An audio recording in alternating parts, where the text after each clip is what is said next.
നമ്മൾ സ്മാർട്ടാകാൻ ജീനിയസായി ജനിക്കണമെന്നൊരു വിശ്വാസമുണ്ട്. പക്ഷെ സത്യം അതല്ല. നമ്മൾ ഡെയിലി ചെയ്യുന്ന ചെറിയ ചെറിയ കാര്യങ്ങളാണ് നമ്മുടെ ബ്രെയിനിനെ ഷേപ്പ് ചെയ്യുന്നത്. നിങ്ങൾ അറിയാതെ തന്നെ നിങ്ങളെ സ്മാർട്ടാക്കുന്ന ചില ഹോബീസിനെ നമുക്ക് പരിചയപ്പെടാം. So let's start with the most powerful one, reading. Reading നിങ്ങളുടെ വൊക്കാബുലറിയും ഇമാജിനേഷനും ഒരുപോലെ വളർത്തും. നിങ്ങളുടെ മൈൻഡ് സെറ്റിനെ തന്നെ ചേഞ്ച് ചെയ്യാൻ വേണ്ടി അതിന് കഴിയും. നിങ്ങൾ ദിവസം ഒരു 10 പേജെങ്കിലും വെച്ച് വായിച്ചു നോക്കുക. അങ്ങനെ നിങ്ങൾ കൺസിസ്റ്റൻ്റായി ചെയ്തു കഴിഞ്ഞാൽ നിങ്ങൾക്ക് നിങ്ങളുടെ ലൈഫിൽ വലിയൊരു ഇമ്പാക്റ്റ് തന്നെ വിസിബിൾ ആകുന്നതായിരിക്കും. നിങ്ങളുടെ സംസാരത്തിൽ കൂടുതൽ ക്ലാരിറ്റി കൊണ്ടുവരാനും നിങ്ങളുടെ തിങ്കിങ്ങിനെ കുറച്ചും കൂടെ ഷാർപ്പാക്കാനും റീഡിങ്ങിന് കഴിയും. നിങ്ങൾക്കിതിനായി ഫിക്ഷൻ അല്ലെങ്കിൽ നോൺ ഫിക്ഷൻ ബുക്സ് ഏതു വേണമെങ്കിലും ചൂസ് ചെയ്യാം. അടുത്തത് റൈറ്റിംഗ് ആണ്. റൈറ്റിംഗ് എന്നുകൊണ്ട് ഞാനിവിടെ ഉദ്ദേശിക്കുന്നത് ജേർണലിംഗ് ആണ്. നിങ്ങൾക്ക് നിങ്ങളുടെ തോട്ട്സ് നിങ്ങളുടെ ഡയറിയിൽ കുറിക്കാം. നിങ്ങളുടെ മൈൻഡിൽ എന്താണോ വരുന്നത് അത് നിങ്ങൾക്ക് ഫ്രീ ആയിട്ട് എഴുതി നോക്കാം. ഇതുവഴി നിങ്ങൾക്ക് നിങ്ങളുടെ മൈൻഡിനെ വളരെയധികം കാം ആൻഡ് റിലാക്സ്ഡ് ആക്കി വയ്ക്കാൻ പറ്റും. നിങ്ങളുടെ തോട്ട്സിന് ഒരു ക്ലാരിറ്റി കിട്ടാനും നിങ്ങളുടെ ഐഡിയാസ് നിങ്ങൾക്ക് ബെറ്റർ ആയിട്ട് എക്സ്പ്രസ് ചെയ്യാനും റൈറ്റിംഗ് കൊണ്ട് സാധിക്കും. അതുപോലെ തന്നെ നമ്മുടെ മൈൻഡിൽ നമ്മുടെ തോട്ട്സ് ഓർഗനൈസ് ചെയ്ത് വയ്ക്കാനും കഴിയും. ബെറ്റർ ഡിസിഷൻസ് എടുക്കാനും അൾട്ടിമേറ്റ്ലി നമ്മളെ മെൻ്റലി സ്ട്രോങ് ആക്കാനും റൈറ്റിങ്ങിന് കഴിയും. അടുത്തത് കുക്കിംഗ്. ഇത് പലരും എക്സ്പെരിമെൻ്റ് ചെയ്യാൻ മടിക്കുന്ന ഒരു കാര്യമാണ്. പക്ഷേ കുക്കിംഗ് എന്ന് പറയുന്നത് അത് നമ്മൾ പ്രാക്ടീസ് ചെയ്യുന്ന വഴി നമ്മുടെ പ്ലാൻ ചെയ്യാനുള്ള എബിലിറ്റിയും ടൈം മാനേജ്മെൻറ്റും ഒക്കെ ഇമ്പ്രൂവ് ആവുന്നതാണ്. അതുമാത്രമല്ല അത് ഒരു ബേസിക് ആയിട്ടുള്ള ലൈഫ് സ്കില്ലും കൂടിയാണ്. Next one is exercise.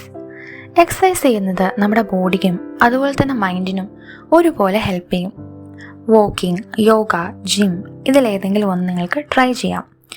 ബ്രെയിനിൽ നിങ്ങളുടെ ബ്ലഡ് സർക്കുലേഷൻ കൂടാനും അത് നിങ്ങളുടെ ഫോക്കസ് ആൻഡ് കോൺസെൻട്രേഷൻ വളർത്താനും ഉപകരിക്കും.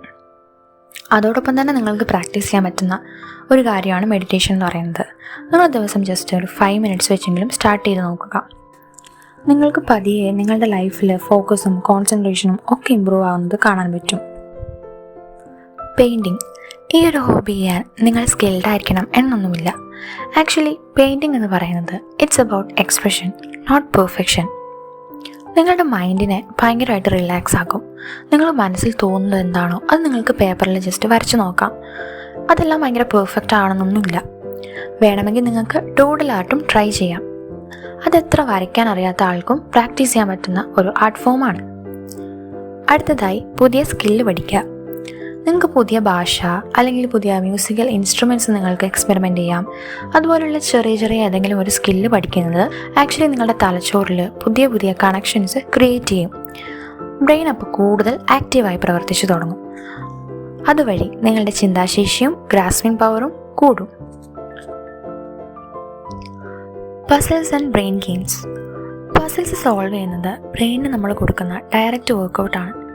ഇത് നിങ്ങളെ കൂടുതൽ ഷാർപ്പും സ്മാർട്ടുമാക്കും. ലോജിക്കൽ തിങ്കിങ്ങും ഒക്കെ ഇമ്പ്രൂവ് ചെയ്യും. പസിൽസ് സോൾവ് ചെയ്യുന്ന വഴി നമുക്ക് റിയൽ ലൈഫ് പ്രോബ്ലംസ് വരുമ്പോൾ അതിനെ നമുക്ക് കുറച്ചുകൂടെ ബെറ്ററായിട്ട് ഹാൻഡിൽ ചെയ്യാനും പറ്റും. സ്മാർട്ടാകാൻ നമ്മൾ ബോൺ ജീനിയസ് ആയിരിക്കണമെന്നൊന്നുമില്ല. ശരിയായ ഹാബിറ്റ്സ് ഫോളോ ചെയ്താൽ മാത്രം മതി. ഇന്ന് തുടങ്ങുന്ന നിങ്ങളുടെ ചെറിയ ഹോബി അല്ലെങ്കിൽ ഹാബിറ്റ് അത് നിങ്ങളുടെ ലൈഫിൽ വലിയൊരു ഇമ്പാക്റ്റ് തന്നെ ഫ്യൂച്ചറിൽ കൊണ്ടുവന്നേക്കാം. സോ നിങ്ങൾക്ക് വീഡിയോ ഇഷ്ടപ്പെട്ടാൽ ലൈക്ക് ചെയ്യുക. ഓൾസോ നിങ്ങൾക്ക് ഇഷ്ടപ്പെട്ട ഹോബി ഏതാണെന്നും കമൻറ്റ് ചെയ്യൂ. Follow and subscribe for more.